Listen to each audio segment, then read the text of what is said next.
ಏನ್ ಶ್ರೀಕಾಂತ ನೀನು ನಿನ್ ತಂಗಿ ಅಷ್ಟು ಮೋಸ ಮಾಡಿದ್ರು ನಾನು ನನ್ನ ಮನೆ ವಿಚಾರದ ಬಗ್ಗೆ ಮಾತಾಡ್ತಿಲ್ಲ.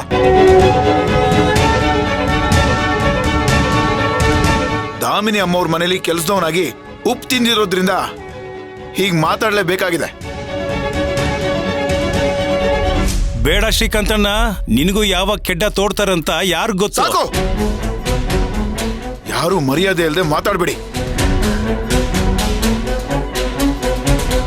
ಅವರು ನಿಮಗ್ ಬೀಗ್ರಾಗಿರ್ಬೋದು ಶ್ರೀಕಾಂತಣ್ಣ, ನಮಿಗಲ್ಲ. ಹೇಳ್ತಿಲ್ವಾ, ನನಗೂ ಇವ್ರಿಗೂ ಕೆಲ್ಸದವನು ಅನ್ನೋ ಸಂಬಂಧ ಬಿಟ್ರೆ ಬೇರೆ ಯಾವ ಸಂಬಂಧನೂ ಇಲ್ಲ.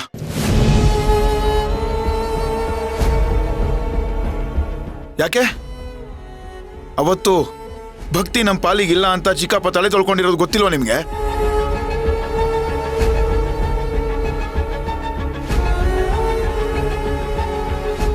ಇಲ್ಲಿರೋರೆಲ್ಲರೂ ದಾಮಿನಿ ಅಮ್ಮವ್ರ ಋಣನ ಹೊತ್ಕೊಂಡಿರೋರೆ. ಯಾರು ಮರಿಬೇಡಿ ಅದನ್ನ. ಕಷ್ಟದಲ್ಲಿದ್ದಾಗ ಹನಿ ನೀರು ಕೊಟ್ಟವನು ಮರಿಬಾರ್ದು ಅಂತಾರೆ. ಆದ್ರೆ ನೀವು ಆ ಋಣಕ್ಕೇನೆ ಕಟ್ಬಿದ್ದು ನಮ್ಮ ಕೈ ಬಾಯಿ ಕಟ್ಟಾಕೊಂಡಿದೀವಿ ಶ್ರೀಕಾಂತ. ನಮ್ಮನ್ನೆಲ್ಲ ಮಕ್ಕಳು ಅಂತ ಹೇಳ್ತಾನೆ ಪ್ರಪಾತಕ್ಕೆ ನೂಕ್ಬಿಟ್ರು. ಶ್ರೀಕಾಂತ, ಈಗಲೂ ಅವ್ರ ಮಗನ ಆಚೆಗೆ ಹಾಕ್ಲಿ, ಅವ್ರ ಪಾದಕ್ಕೆ ಬಿದ್ದು ಕ್ಷಮೆ ಕೇಳ್ತೀನಿ. ಅಷ್ಟೇ ಅಲ್ಲ, ಅವ್ರನ್ನ ಹೊತ್ಕೊಂಡು ಮೆರವಣಿಗೆ ಮಾಡ್ತೀವಿ. ಬೇಕಾಗಿಲ್ಲ.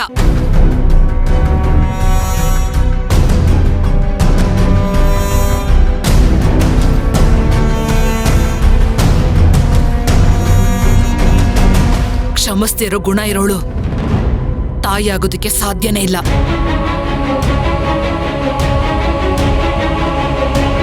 ಹಾಗೆ ಮಕ್ಳಿಗೋಸ್ಕರ ತ್ಯಾಗ ಮಾಡದೇ ಇರೋಳು ಅಮ್ಮ ಅಂತ ಅನಿಸ್ಕೊಳ್ಳೋದಕ್ಕೆ ಅರ್ಹಳು ಅಲ್ಲ.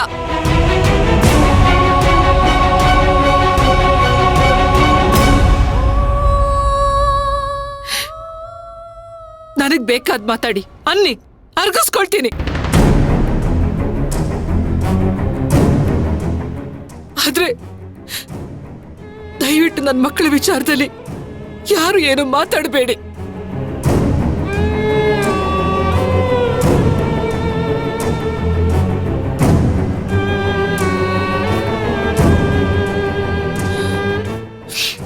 ಬಾ ಭಕ್ತಿ.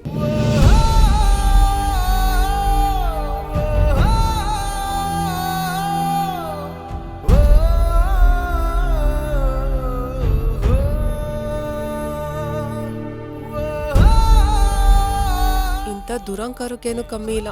ಎಷ್ಟ್ ಮಾತಾಡ್ತಾರ ನೋಡ್ದ. ಮಾಡೋದೆಲ್ಲ ಅನಾಚಾರ, ಮನೆ ಮುಂದೆ ಬೃಂದಾವನ. ಏನು ಇದು, ದಾಮಿನಿ ಅಮ್ಮನವರು ಈ ತರ ಮಾತಾಡಿ ಹೋಗ್ಬಿಟ್ರು. ಡ್ರೈವರ್ ಆಗಿದ್ದಕ್ಕೆ ಇಷ್ಟೆಲ್ಲ ಮಾತಾಡ್ತಿದ್ದೆ. ಅವನು ಇನ್ನೇನಾದ್ರೂ ಮ್ಯಾನೇಜರ್ ಅಂತ ಮಾಡ್ಬಿಟ್ರೆ ಅಷ್ಟೇ.